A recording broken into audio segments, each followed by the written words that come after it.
Matthew 6:33. Seek ye first the kingdom of God and His righteousness, and all these things shall be added unto you.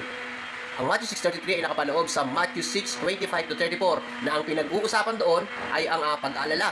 Kung ating pag-aaralan, ang konteksto niyan ay ang pag-aalala ng mga Hudyo at ng mga alagad sa mga pang-araw-araw na pangangailangan tulad ng pagkain, damit at tirahan. Ang nagsasalita dyan ay si Jesus. Yan ay Sermon in the Mount at ang dispensation niyan ay Old Testament. Bakit? Hindi pa namamatay si Jesus niyan. Tandaan, kapag hindi kaligtasan ng issue, sa Old Testament, marami pa rin tayong mapupulot na aral na pwedeng applicable pa rin ngayon. Pero kaya nga tayo nag-aaral tignan natin kasi minsan may mga bagay na hindi naman talaga applicable sa atin ngayon. Kaya sinabi sa akin ng dati kong pastor, regarding dyan sa Matthew 6:33, dapat daw tayo ay nananalangin. Dapat daw ay nagpa-fasting. Dapat daw ay sa prayer mountain. At dapat daw ay laging umaten ng pagtitipon. Aruy! Friends, or always attend prayer and fasting as what Matthew 6:33 say. Sounds good, di ba? Pero ano ba talaga? Linawin natin. Sabi diyan, seek ye first. Hanapin mo muna ang alin, ang kaharian ng Diyos at ang kanyang katwiran. Alam niyo ba kung bakit sinabi ni Jesus diyan sa mga Hudyo?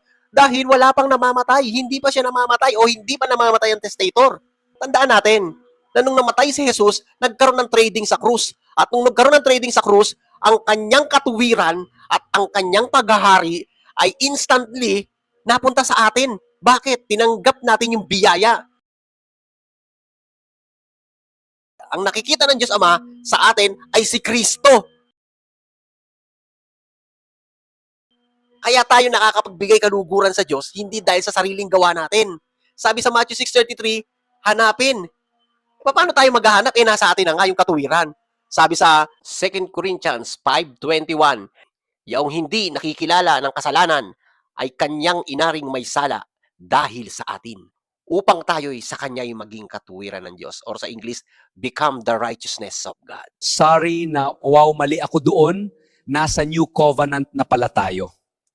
Nung mga panahong yaon, sinasabi sa kanila ni Kristo sa mga Hudyo na hanapin ang kanyang katuwiran at ang kanyang kaharian. Pero ngayon, sa panahon natin na namatay na si Kristo, sa mga tumanggap ng biyaya, ang sinasabi na ng Diyos sa atin, we can rest in His promises. Bakit? Ang katwiran niya ay nasa atin na. Dahil kay Kristo at ang kanyang paghahari ay naghahari na sa buhay natin. Dahil kay Kristo na namatay sa krus. At ang inclusion ng kanyang kamatayan sa krus, and all these things shall be added unto you. Kaya ano ang big idea? Ang big idea dyan ay hindi na natin hahanapin ang katwiran ng Diyos. Anong hahanapin mo kung ito ay nasa iyo na dahil kay Kristo? Ang gagawin natin ngayon ay gamitin natin ang kalayaan sa paggawa ng mabuti. Tayo kay Kristo ay charito, karito, pinagpala na, pinaburan pa. Did you know